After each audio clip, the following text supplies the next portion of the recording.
अक्सर parents newborn baby की अजीबोगरीब बिहेवियर को लेकर परेशान हो जाते हैं, लेकिन कुछ ऐसी चीज़ें होती हैं जिन्हें देख के आपको परेशान होने की बिल्कुल भी ज़रूरत नहीं है। ये उनके ही नॉर्मल डेवलपमेंट का हिस्सा हो सकता है। तो आइए इस वीडियो में हम आपको बताते हैं कि कौन सी चीज़ें बच्चों के लिए बिल्कुल नॉर्मल है और किन चीज़ों को लेकर आपको परेशान होने की ज़रूरत है। तो चलिए इसकी स्टार्टिंग हम बच्चों में लगने वाले झटकों से करते हैं। न्यूबॉर्न बेबी के ब्रेन से बॉडी पार्ट्स तक मैसेज पहुंचाने वाले नर्वस सिस्टम अभी तक मैच्योर नहीं हुआ है, जिसकी वजह से बच्चों में झटके लग सकते हैं या फिर उनके बॉडी में मूवमेंट्स हो सकती हैं। अक्सर ये बच्चे जब सो रहे हो या फिर उसे भूख लगी हो या फिर रो रहा हो तो ये लक्षण दिखना बिल्कुल नॉर्मल है।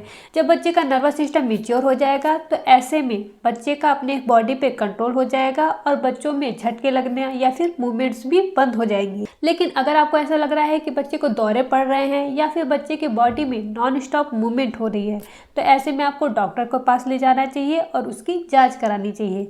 आपके लिए यह ज़्यादा यूजफुल होगा कि अगर आप उस सस्पिशियस मूवमेंट का वीडियो बना लें तो ऐसे में आप डॉक्टर को दिखा सकती हैं कि बच्चे के बॉडी में कैसी मूवमेंट हो रही है। अगर यह नॉर्मल बच्चे से ज़्यादा होगी तो ऐसे में डॉक्टर आपको सुझाव दे सकता है कि आपको किस तरह की ट्रीटमेंट कराने की ज़रूरत है। सेकंड हम बात करेंगे कि अक्सर पेरेंट्स इस बात को लेके भी परेशान हो जाते हैं कि न्यूबॉर्न बेबी जब रोता है तो उसके आंख से आंसू नहीं गिरते हैं। आपको इस बात को लेकर परेशान होने की बिल्कुल ज़रूरत नहीं है, यह बिल्कुल नॉर्मल है क्योंकि न्यूबॉर्न बेबी के शरीर में अभी आंसू बनाने वाली ग्रंथियों का डेवलपमेंट सही तरीके से नहीं हुआ है। वे अभी तक इतना ही आंसू बना पाती हैं जितने में उनकी आंखें स्वस्थ और नम बनी रहें और बच्चों की आंख से आंसू गिरना लगभग 1 साल की उम्र तक शुरू हो जाता है। जब आंख की बात हो ही रही है तो दूसरी बात यह है कि अक्सर आपने ये भी नोटिस किया होगा कि कुछ बच्चों की आंखों से आंसू लगातार गिरते रहते हैं। ऐसे में कुछ लोग आपको ये भी बता सकते हैं कि बच्चे को कंजक्टिवाइटिस हो गया है, लेकिन यह बिल्कुल सही नहीं है।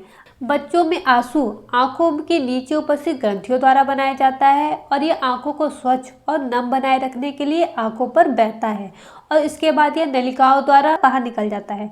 लेकिन अगर नलिकाएं ब्लॉक्ड हो जाती हैं या फिर नैरो हो जाती हैं तो ऐसे में आंसू बाहर नहीं निकल पाता है और वह आंखों से बाहर गिरने लगता है। ब्लॉक डक्ट टीयर्स के केस आमतौर पर जन्म के 12 हफ्ते के बाद ही दिखने लगते हैं और ऐसे में आपको परेशान होने की बिल्कुल भी ज़रूरत नहीं है क्योंकि इसके लक्षण लगभग 1 साल के बाद ये अपने आप ही ठीक हो जाता है। लेकिन अगर बच्चे की आंख लाल है या फिर उसकी पलकें सूजी हुई है तो ऐसे में यह किसी भी संक्रमण का लक्षण हो सकता है और ऐसे में आपको डॉक्टर के पास जरूर जाना चाहिए।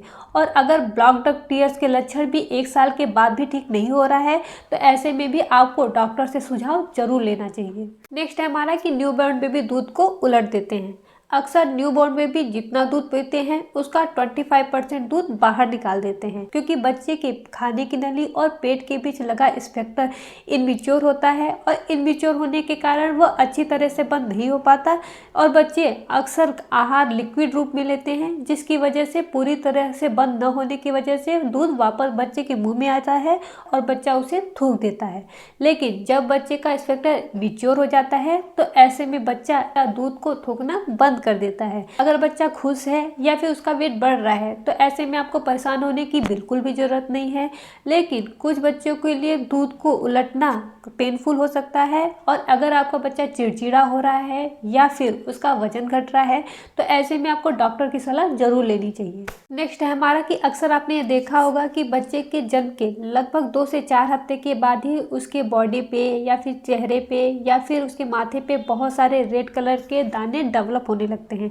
इसे बेबी एक्ने कहते हैं और इसके लिए आपको परेशान होने की बिल्कुल भी नहीं ज़रूरत है क्योंकि लगभग 5 में से 1 बच्चे को बेबी एक्ने होते ही है। लेकिन आप बेबी को एक्ने होने से बिल्कुल भी नहीं रोक सकते क्योंकि अभी तक इसका कोई भी रीज़न पता नहीं है।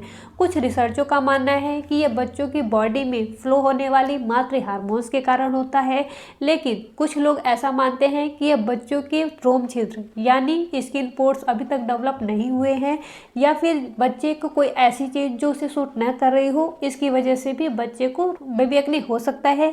लेकिन अच्छी बात यह है कि लगभग 3 से 4 महीने के बाद ही ये अपने आप ही ठीक होने लगते हैं।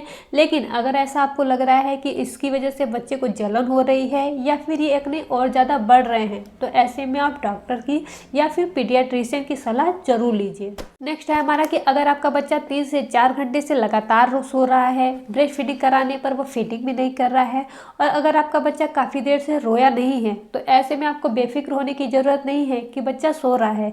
हो सकता है कि बच्चा सुस्त हो गया हो, इसलिए आपको हमेशा 2 से ढाई घंटे पे बच्चे को फीडिंग कराते रहना चाहिए और समय समय पर बच्चे को चेक भी करते रहना चाहिए। तो अब तो आप समझ ही चुके होंगे कि कौन सी साइन बच्चे के लिए बिल्कुल नॉर्मल है और कौन सी साइन बच्चों के लिए डेंजरस है।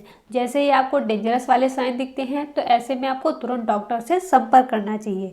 याद रखिए, जल्दी पहचान और सही समय पे मदद आपके बच्चे के डेवलपमेंट में बड़ा बदलाव ला सकती है। तो अगर ये वीडियो आपको अच्छा लगा हो तो इसे लाइक और शेयर जरूर कीजिए, ताकि कई सारे पेरेंट्स की मदद हो सके। और अगर अभी तक आपने हमारे चैनल को सब्सक्राइब नहीं किया है तो सब्सक्राइब भी जरूर कर लीजिए।